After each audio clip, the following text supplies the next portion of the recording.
How many of you have ever had a fear so great and overpowering that you thought life would never be the same? How many of you have experienced a small fear like, oh my gosh, I'm going to miss the plane, and then what am I going to do? Or, oh, I didn't get a tank of gas. I'm going to, run out of gas on the freeway. Just small little stuff that makes your heart thump. Or how many of you have had an experience in childhood that still returns with fear 20, 30, 40, 50 years later? Yeah. Fear is a part of us. In 7,000 Ways to Listen, Mark Nepo tells the story of a woman by the name of Lisa, who was severely burned in a gas fire at the age of 9. And the trauma of that experience, of this gas fire, was so overpowering that it dominated her life 30 plus years later. And she had a constant fear of fire. If she ever went someplace and they were sitting eating barbecue and she could smell the gas from the barbecue tank, she would demand that they get up and turn it off because she couldn't eat, because that sense of fear or flight would show up in her body once again. And even something simple as just a lighter fluid clicking to light a candle would scare her. 30 years later, she woke up to the notion that the only way to defeat this fear was to walk into the fire. She knew instinctively that she needed to replace this belief that she had. And so in order to do this, she went to the fire department and she asked them if they would work with her and provide a controlled burn and give her a burn suit so that she could actually walk into the fire. And so they went ahead and they arranged this controlled burn. She put on the suit and she began to walk into the fire, and she stood in the center of the flames while it engulfed her. And her heart began to beat. The fear began to rise up again. And initially she was alarmed because here she was in the center of the flames. And then she realized that the flames had controlled her life for way too long. And the world was waiting for her to move beyond those flames. And so she stood there and held her hands up and let the flames come through her fingers and over her body and into her face. And she slowly began to walk out of the flames. And as she did, she could feel the flames parting as she walked forward and engulfing her in the back once again. But this time she knew the flames could not hurt her. This time they would not control her. And as the cool air began to surround her, she felt her heart beating, but it was a different beat this time. She didn't feel cramped or captured any longer, and she began to relax. For Lisa, fire was real. The new experience, however, changed her beliefs. The fire can be a wound or a fear that burns up within each and every one of us. It's not easy to listen to spirit or each other or the voice within when everything is distorted through the flames of fear and pain. Fear is a disrupting emotion aroused by impending danger, real or imagined. It is caused by an external threat. Something in your environment is happening and your body is reacting in fear. When we experience threatening or fearful psychological situations, our body reacts physically. Psychology professor Joseph Bellato says a part of our brain called the hypothalamus, which controls our basic drives like hunger and thirst, sends a signal that activates our sympathetic nervous system. And the sympathetic nervous system releases hormones that allow the body to deal with emergency situations. When fear strikes an individual, a response often calls up the fight, flight, or freeze occurs. The body prepares the muscles to fight off the danger or to run from it or to stand and be very tiny and very small. The heart rate increases, the lung dilates or widens to allow more air to flow in. Goosebumps rise up on our body and on our skin as a defense mechanism, and the digestive system shuts down. A hormone called epinephrine or adrenaline is released, causing the body to trigger all of these responses. As a police chaplain, I've heard from many police, fire, and EMTs in the debriefing process that feeling that rises up within them known as fight, flight, or freeze. The active response of fight, flight, or freeze is carried over from when we were humans and lived in caves and we had to fight for our existence against woolly mammoths and saber-toothed tigers. They needed the judgment back then to be and to deal with those feelings of fight, flight, or freeze so that they could survive.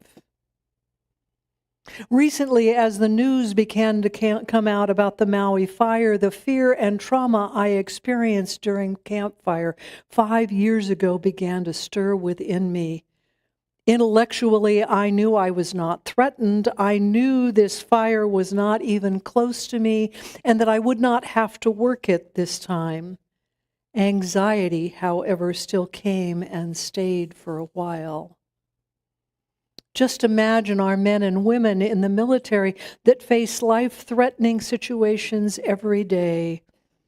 No wonder there is a thing called PTSD, and fight or freeze is an everyday occurrence to them.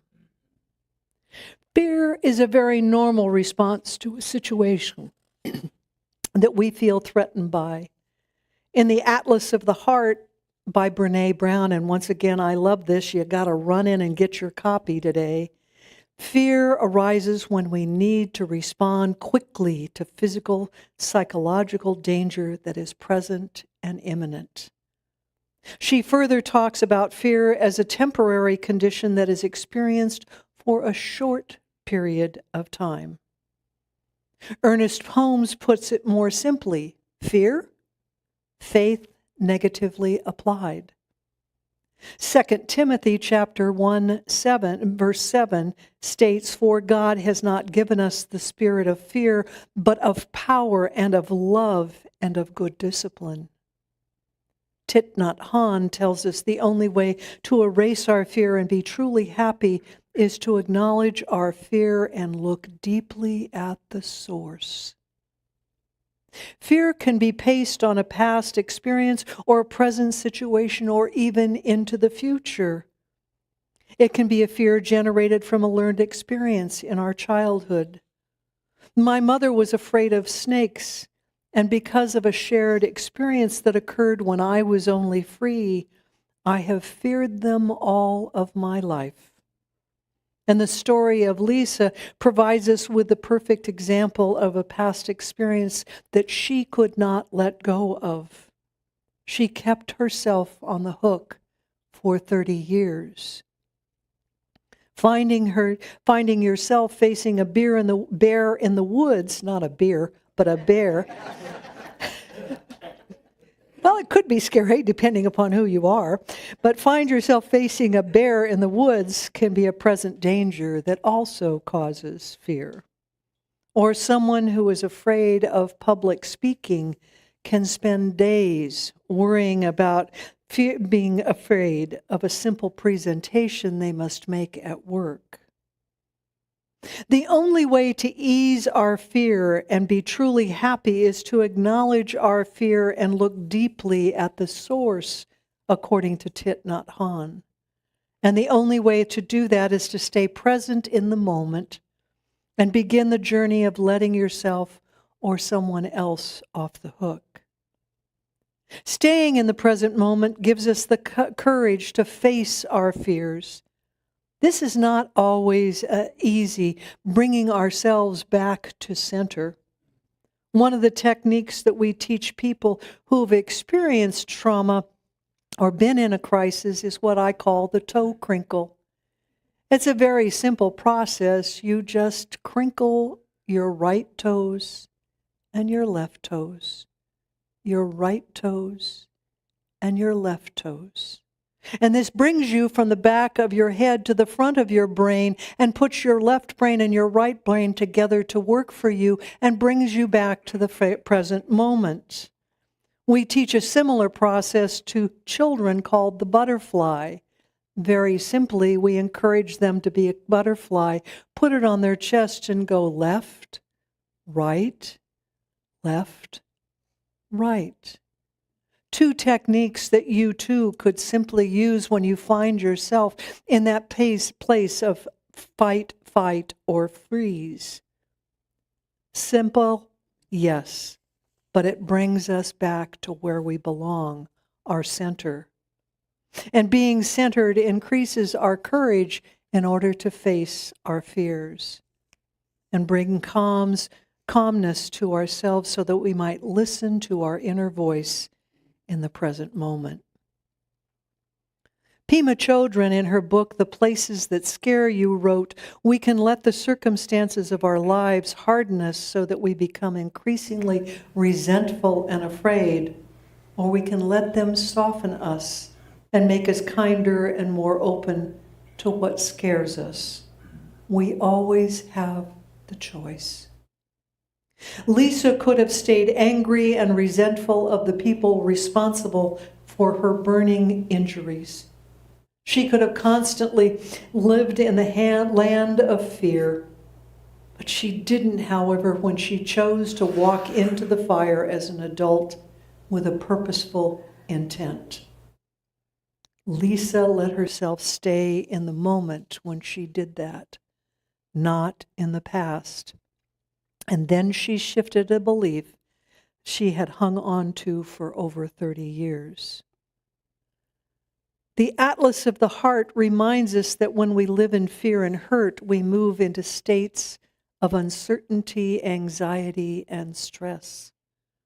We feel overwhelmed and vulnerable, certainly not how we want to experience life, nor is it a place we want to build a condo and live in.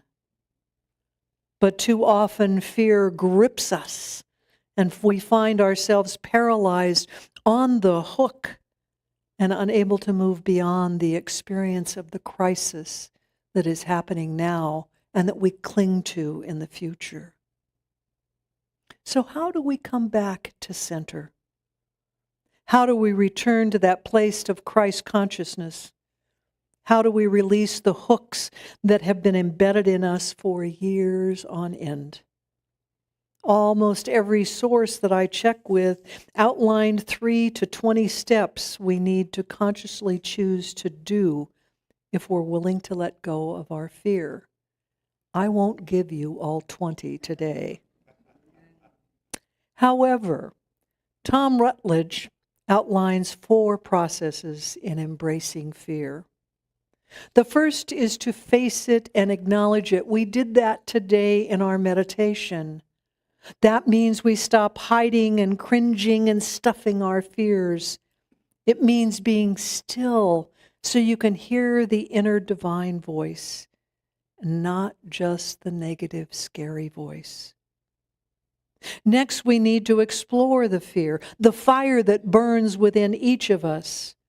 Too often we stuff or attempt to walk away from what scares us. That's that flight element that comes. And in this step, we stop truly examining our fear, or we start rather to truly examine it. Where did it come from? Why does it bother me so much? When does this fear most often rise within me? What triggers it? Sometimes we can identify the triggers that cause the fear, and then we can begin our process and journey of healing. Next, we accept the fear. It doesn't mean that we have to agree with it, but we at least accept it. Accepting and blessing is a simple process that can be done anywhere and anytime. As one of my mentors once said, until you can accept the worst, the best in your life can never happen. If we're continually focused on keeping something challenging from happening that generates a fear or a negative emotion, we're using our energy to prevent something better from coming into our lives. After all, whatever we resist will certainly persist and grow stronger and stronger within until we deal with it. Whatever you choose to allow into your life, you can change. So the next time a fear rises up within, you can simply do the love prayer. It's easy to remember. On the inhale, I accept this. And on the exhale, I bless this. Can we change a fear? Maybe, maybe not. I'm still afraid of snakes. But through recognition, we can begin to respond to our fear in a more healthy and realistic way. Remember that most of our emotional distress we experience about our fears are directly the results of how we think about ourselves and what is happening. Instead, begin to focus only on the experience or the circumstances in an attempt to bring clarity to the situation. And by doing so, we can begin to let ourselves off the hook and forgive ourselves and anyone who may have helped to generate that fear. Remember, our focus is to understand the fear, not to give power away by letting it control us. And after you have worked through those steps, hopefully it will be time to let the fear go. And just what does that encompass? It's about releasing one's attachment to the past experience and events. Releasing the creation of future imagining that allows that fear to rise up, and then living in the moment. It does not mean that you're forcing yourself to get over something horrible. It doesn't mean that you suppress the experience by making yourself forget it. That's only stuffing it. Instead, letting go is surrendering painful beliefs and emotions. And by letting go, you're making space for love to come in. Letting go and surrendering is an essential part of any spiritual journey. After all, it's our identification and attachment with our thoughts that is the sole cause of our suffering and struggles. In Brazil, they have a Portuguese saying, "Adai," which means, and then? When someone tells a story or shares a hardship, it is the custom for the listener to step back and say, "Adai?" Literally, means and.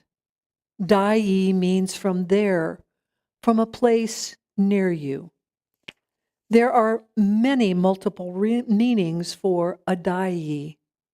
The first is, I hear what life has given you, and so what does this matter? What does this mean in your life?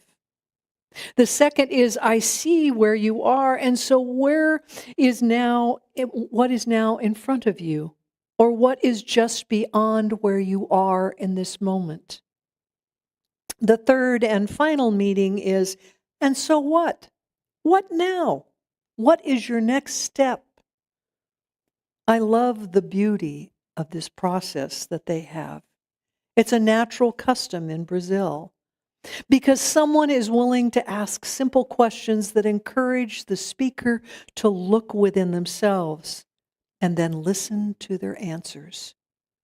It helps the speaker to avoid overreacting to a given situation. It helps the individual to look at potentially reframing their experience or what is happening to them. And then the person can decide how best to take their next step in life.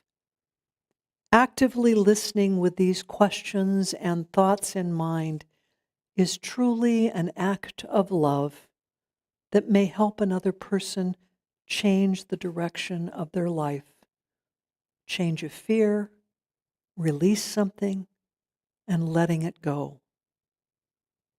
We can easily ask the same questions of ourselves when we are faced with a fear, a belief, or an uncomfortable situation. The next time you are facing a fear, remember the simple word, adai. Don and his wife were driving home from a grocery store, a gallon of milk in the back as well as a loaf of bread. And they were out in the countryside and enjoying the beauty of the fall day. They were in their early 30s and chatting away about a dinner party they were going to that evening. And the light, the way it hit the leaves, there was brilliant oranges and reds and yellows there. And the lighting embraced the fall leaves. When a truck driver trying to tune on his station to a country western station missed them and swerved, he tried to stop, but he slammed into the passenger door of their compact car. Don's wife was killed instantly, and the car erupted into flames, and he was burned badly.